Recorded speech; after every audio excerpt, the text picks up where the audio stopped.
The year was 1989. The place was France. Led by an indecisive and meek king, Louis XVI, France was in a state of financial ruin. By 1989, France had incurred an enormous national debt. This was due to the nobility's superfluous spending, funding of the American Revolution, rigged taxation policies, and inflation of wheat prices. While a small percentage of elite citizens did not feel the consequences of such instability, the majority of the French did. Bread was scarce, work was hard, and poverty was widespread. The time was ripe for conflict. On July 11th, the beloved Minister of Finance, Jacques Necker, was dismissed by Louis XVI. Necker was originally brought in to cut down France's amassing national debt.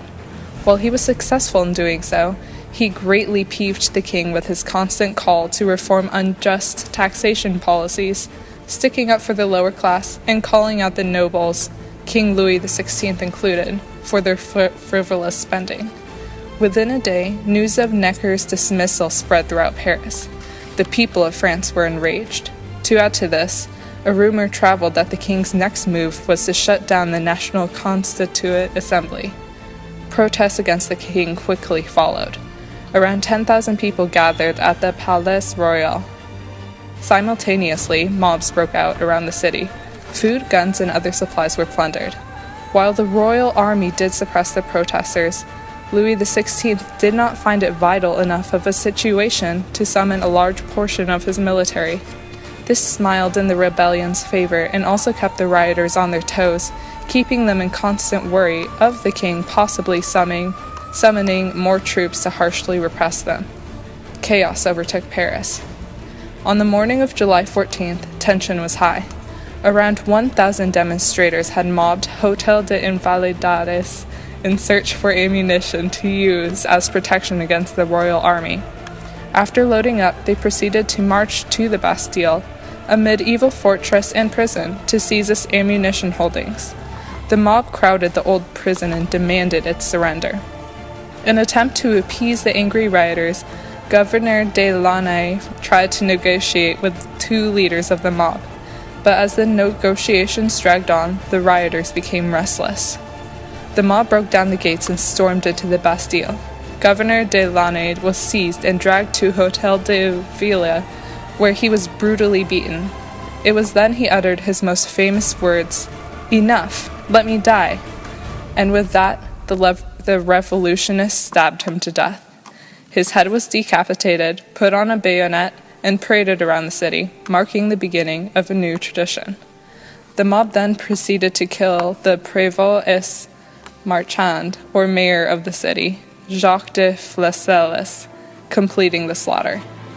When King Louis XVI was informed of the coup, he surrendered partial control of the government and full control of the National Guard of Paris to the revolutionists. Necker was promptly reinstated. The Bastille had long served as the symbol of repressive and royal power, as said by BBC, and its fall fueled France's revolutionary spirit. Other cities formed assemblies and militia for protection against the royalists. In rural areas, wealthy landlords' properties were plundered. Many aristocrats, later known as émigrés, packed their bags and fled. The storming of the Bastille had set the revolution in full swing.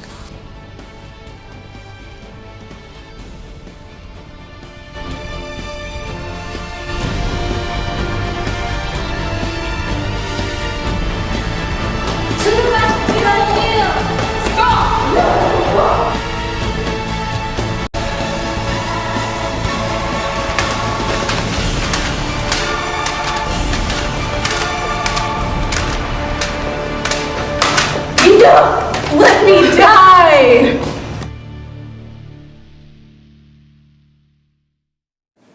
Lyon, a city in France, harbored a population of more than 100,000 people during the late 1780s. It was a central location for banking, commerce, and manufacturing. A series of tax riots broke out in 1789 and 1790. The working class was against the tax breaks the wealthy were receiving. Thus, those that could hardly make enough income were burdened with the taxes.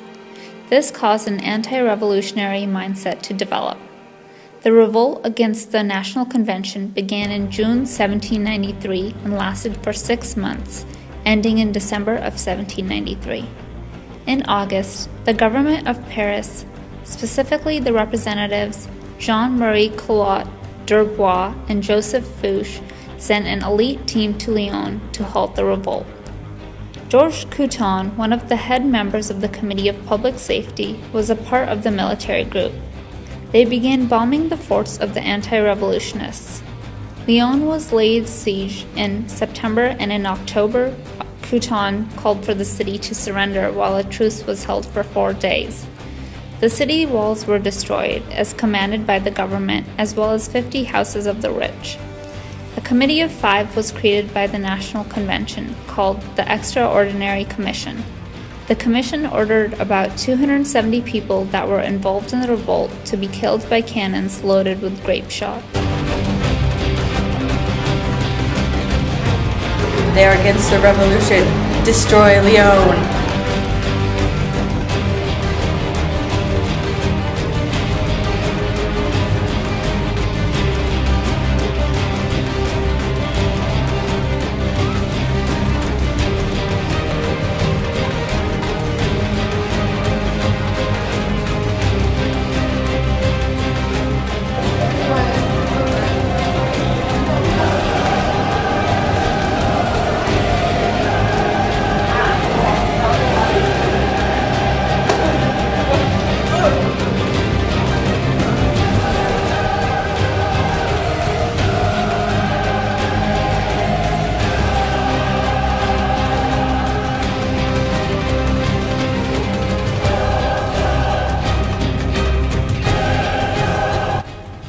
On October 5th, 1795, or the 13th Vendémiaire of the 4th year, according to the Republican calendar, a mob of royalists formed outside of the Directory in Paris.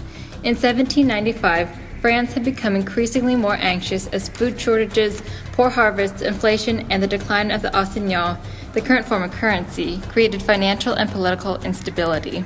After years of war, unbridled chaos, and thousands of brutal executions, more and more people believed that the monarchy should be restored. These royalists proposed to replace the Directory with a king and a constitutional monarch. The Thermidorian Convention, part of the Thermidorian reaction, which was anti-Robespierre and the Terror, established the Directory, which consisted of 5-member executive branch and a 2-house legislature. The Directory relied on military support to back them up after a failed attempt to quell the hostile royalist. Paul Barras, a member of the Directory, asked Napoleon Bonaparte to help prevent a coup d'état by the royalists. Napoleon Barras gathered a few thousand soldiers and 40 cannons with the help of Joachim Murat. Barras defiantly said, "There are 40,000 against 4,000. Granted," I said. "We shall make up the deficiency in numbers by our courage. A single discharge of grape fire in the air will suffice to strike terror in the ranks of our opponents, who will all of them fly if a few of them get their faces scratched." Barras and Napoleon filled the cannons with grape shot, small metal pellets, not cannonballs, to disperse the crowd. This was an efficient strategy because the royalists were planning to enter Paris in large groups, and multiple individual shots would kill more soldiers. Napoleon placed the cannons around Paris to target as many royalists as possible. In the morning of the 5th of October, loaded with strong artillery and a fierce determination, Barras and Napoleon fired at the royalists for 45 minutes until 300 royalists were dead and the rest retreated. Because of this triumph, Barras appointed Napoleon to the position of Commander-in-Chief of the Army of the Interior. Later known as the Whip Grape Shot, the attack on the 13th Vendémiaire suppressed royalist forces, protected the Directory, and was the beginning of the end of the revolution. More importantly, Napoleon Bonaparte became a national hero and became known as the General Vendémiaire. Bonaparte quickly escalated to becoming France's premier leader and later infamous dictator.